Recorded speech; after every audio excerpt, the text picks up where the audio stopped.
সাহাবীরা হুজুর বলেছেন তাড়াতাড়ি ফিতনার কথা, ওইটা হয়ে গেছে। হুজুর বলেছেন হাজ্জাজে আগুন বেরোবে, ওটা হয়ে গেছে। হুজুর বলেছেন কিয়ামতের নৈকট্য, কিয়ামতের সময়, কিয়ামতের কাছাকাছিতে যা যা ঘটনা ঘটবে। হুজুর বলেছে মদের অনেক রকম নাম হবে, হয়ে গেছে মুসলমান। হুজুর বলেছে গান বাজনা বেড়ে যাবে, হয়ে গেছে মুসলমান। হুজুর বলেছে মেয়ে ছেলেরা গান গাইবে, হয়ে গেছে মুসলমান। হুজুর বলেছেন হ্যাঁ মসজিদে ঝগড়া হবে, মসজিদে মারামারি হবে, হয়ে গেছে মুসলমান। এই রকম করে হুজুর বলেছেন সত্যকে মিথ্যে করে দেখানো হবে, মিথ্যেকে সত্য করে দেখানো হবে, হয়ে গেছে। ছেলেরা বাপ মায়ের অবাধ্য হবে, হয়ে গেছে। ছেলেরা গোপন কথা আর বন্ধুদের করে শোনাবে, বাপ মাকে শোনাবে না, হয়ে গেছে। ছেলেরা কি করবে, এরকম স্ত্রীর কথা শুনবে, মায়ের কথা শুনবে না, হয়ে গেছে। রাসূলুল্লাহ যা যা বলেছে হয়ে গেছে। হুজুর আমার বলে দিয়ে গেছেন আখিরি জামানাতে খুরাসান বলে একটা জায়গা আছে। খুরাসান কোন জায়গাটা? বর্তমান আফগানিস্তান, পাকিস্তান আর ওইদিকে ইরানের কিছু অংশ, এটাকে খুরাসান বলা হয়। ওই খুরাসানে মুসলিম হুকুমত তৈরি হবে, মুসলমান হয়ে যাচ্ছে। ওই মুসলিম হুকুমত কোথায় হবে? ওই মুসলিম হুকুমত যখন তৈরি হয়ে যাবে, ইমাম মেহেদী আলাইহিস সালাম আসবে। ইমাম মেহেদী আলাইহিস সালামের পরচমের তলা থেকে, এই জায়গা থেকে, এই খুরাসান থেকে তারা মুসলমানরা যে হযরতে ইমাম মেহেদীর পরচমের তলায় জড়া হবে।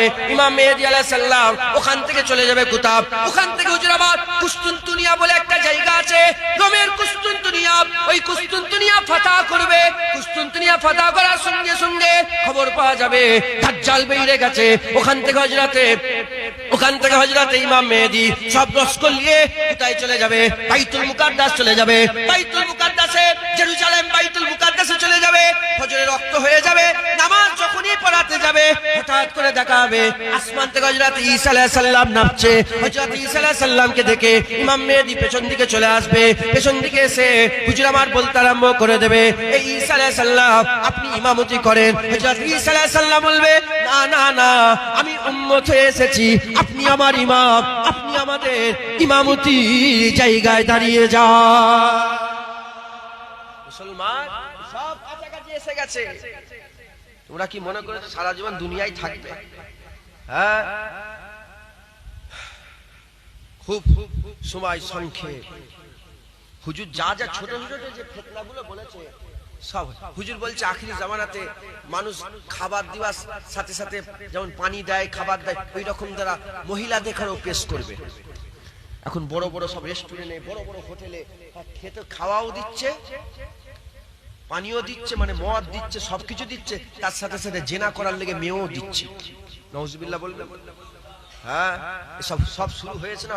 রাসূলুল্লাহ যা যা বলেছেন, হুজুর বলেছেন যে এরা আখিরি জামানায় অজানা লোককে সালাম দেবে না, মুসলমান জানবে কিন্তু অজানা বলে সালাম দেবে। হচ্ছে না, হয় না আপনাদের সমাজে? আপনারা বলেন, করছেন না করেন না? অজানা লোককে সালাম দিচ্ছে, নিজের ইমামটাকে সালাম দিচ্ছেন। ওখান থেকে একজন মুসলমান হেঁটে হেঁটে এসছে, তাকে দেখেন না, চেনেন না, রাস্তাঘাটে সালাম নেই, দিচ্ছেন না। হুজুর বলেছেন, যেগুলো হুজুর বলেছেন সব হচ্ছে না, হয় না?